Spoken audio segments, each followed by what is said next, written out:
आप देख रहे हैं यूके लाइव उत्तराखंड, जुनून सच दिखाने का।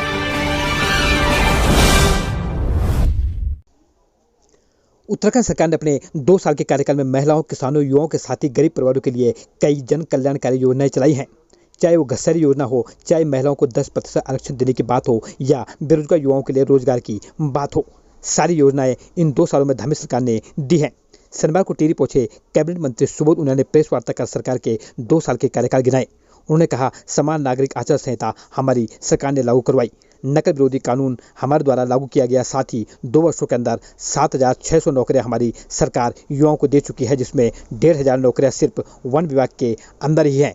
उन्होंने कहा, करीब 19,000 रिक्त पदों पर भर्तियां गतिमान हैं। गरीब महिलाओं को साल में 3 सिलेंडर मुफ्त में देने के अलावा अटल आयुष्मान योजना, खेल नीति, लखपति दीदी योजना, 5 लाख रुपए महिला स्वयं सहायता समूह को बिना ब्याज के देने का कार्य हमारी सरकार ने किया है। नई शिक्षा नीति में उत्तराखंड भारत का पहला राज्य बना है। इसके साथ ही उन्होंने कई योजनाएं 2 साल के कार्यकाल में सरकार के गिनाए। उत्तराखंड राज्य में हमारी सरकार ने पिछले 2 वर्षों में एक जो वादा किया था, एक समान नागरिक आचार संहिता की, हमें इस बात की खुशी है कि हमने जब तक चुनाव से जो वादा किया था, हम देश का पहला राज्य बने जिन्होंने राज्य में समान नागरिक आचार संहिता लागू करने का काम किया। इसके अलावा जिस तरह बच्चों के साथ आप देख रहे हैं, लगातार परीक्षाओं में परिणाम निरस्त करने पड़ रहे थे, एक बहुत बड़ा माफिया तंत्र, एक नेटवर्क बच्चों के भविष्य के साथ खिलवाड़ कर रहा था।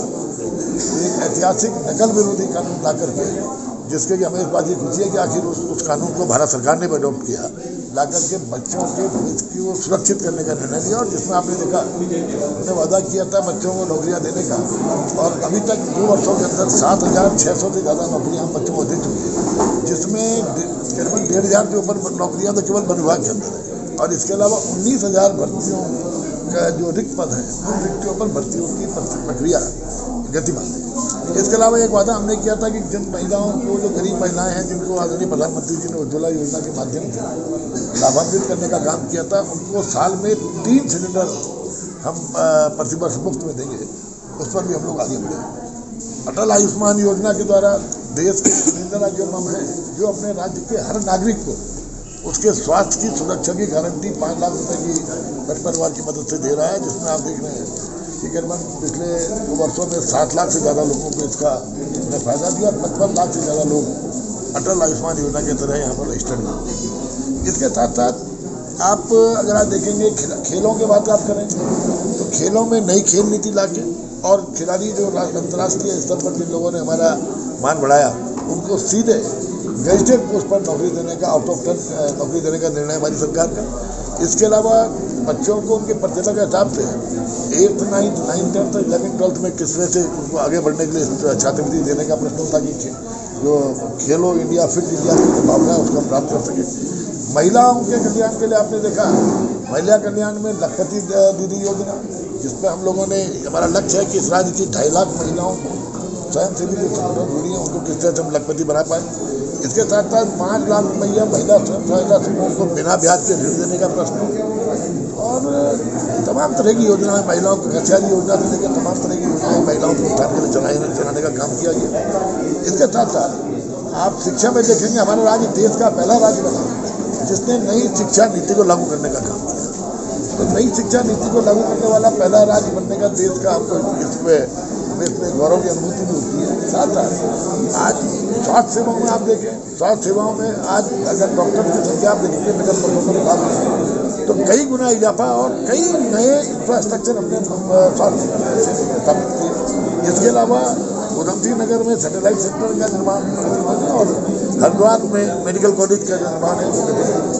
किसानों की अगर आप बात करेंगे, जहाँ माननीय प्रधानमंत्री जी ने किसान सम्मान निधि के द्वारा उनका, और किसान पेंशन योजना के द्वारा उनका सम्मान किया, वहीं गेहूं पर 20 रुपये प्रति क्विंटल बोनस देने का निर्णय हमारी सरकार ने किया। पहली बार गन्ना किसानों का सारा भुगतान करने का निर्णय हमारी सरकार कर रहा है। इसके साथ साथ फार्म मशीनरी बैंक लेकर के जो जिस तरह से लगातार हम नए इक्विपमेंट्स के माध्यम से किसानों को सशक्त करना चाहते हैं, ताकि उनकी उत्पादन बढ़े, इस पर हम लोग काम कर रहे हैं। और साथ ही साथ जो हमारा किसान सशक्त रहे, हम उसके लिए उसको भविष्य की सुरक्षा की गारंटी दे रहे हैं। उसके लिए भी जो कृषि भूमि पर बिक्री की पर रोक लगाने का निर्णय लेना एक बहुत महत्वपूर्ण निर्णय था, ताकि हमारा किसान भी सुरक्षित है और हमारी जमीन भी सुरक्षित हो। टूरिज्म सेक्टर में आप देखिए, हमने इन्वेस्टर समिट के माध्यम से 3,56,000 करोड़ का निवेश जो एमओयू राज्यों हुआ, और जिसमें 71,000 करोड़ के काम जो है उनकी धरातल पे आ चुके हैं, उनकी ग्राउंडिंग प्रारंभ हो गई। इसके साथ साथ टूरिज्म पॉलिसी, एक टूरिज्म पॉलिसी हम इस राज्य में लाए जिसमें 100% कैपिटल सब्सिडी देने का प्राविधान है, और 100% capital subsidy subject to GST. वो जीएसटी वसूली का जितना देगा उसका 75% पैसा उसको वापस दे देगा। इसके साथ साथ और आप चाहिए वन विभाग के अंतर्गत हम लोग 2.5 लाख नौजवानों को इको टूरिज्म के माध्यम से नौकरी रोजगार देने का जो हमने निर्णय लिया, जिसके तहत नए डेस्टिनेशन के माध्यम से वहाँ के स्थानीय लोगों की इको डेवलपमेंट कमेटी बनाकर उन्हीं को हम ऑपरेट करने के लिए देंगे, और जिसमें 90% पैसा उन्हीं लोगों की आजीविका में बटेगा, 5-10% पैसा ही सरकार के राजस्व में जाएगा, जबकि पूरा का पूरा उस डेस्टिनेशन को तैयार करके हम ऐतिहासिक निर्णय हमारी सरकार ने ये लिया। 30% जो हॉरिजॉन्टल आरक्षण महिलाओं को दिया जाता रहेगा।